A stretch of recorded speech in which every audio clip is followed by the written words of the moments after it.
More than 15,000 people are confirmed to have died in the disaster, but the real figure is expected to be around 23,000, with more than 8,000 still missing. The World Bank has estimated it could cost Japan up to $235 billion to recovery. The disaster has already pushed the country back into recession. Damage to the Fukushima Daiichi plant triggered the worst nuclear disaster in 25 years, but aid money has been slow to reach victims. The Ministry of Labour says only 15% of the $3.1 billion collected by aid organisations has been distributed. Margot Ortigas explains.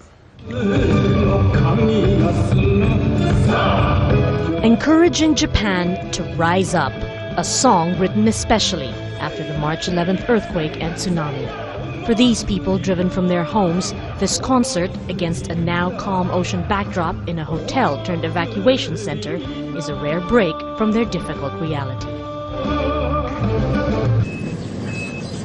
Outside, work continues to clear the reminders of everything they've lost.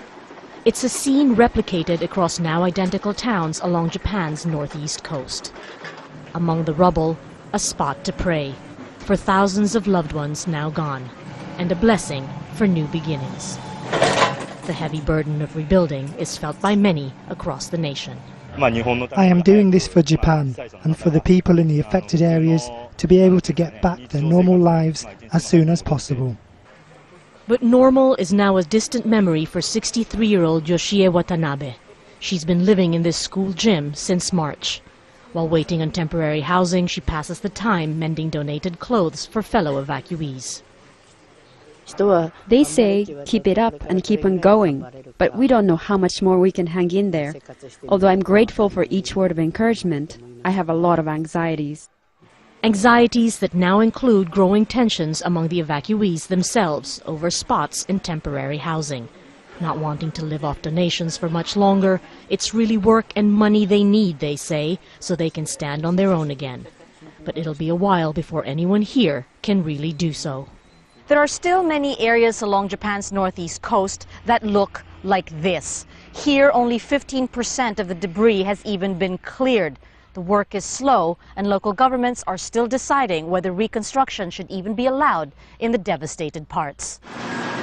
But the perceived mishandling of the post-disaster situation has the national government itself on shaky ground, with the Prime Minister at risk of being replaced soon. And all this while the nation also grapples to contain a damaged nuclear plant that continues to spew radiation. So as patience begins to wear thin, they take their breathers where they can.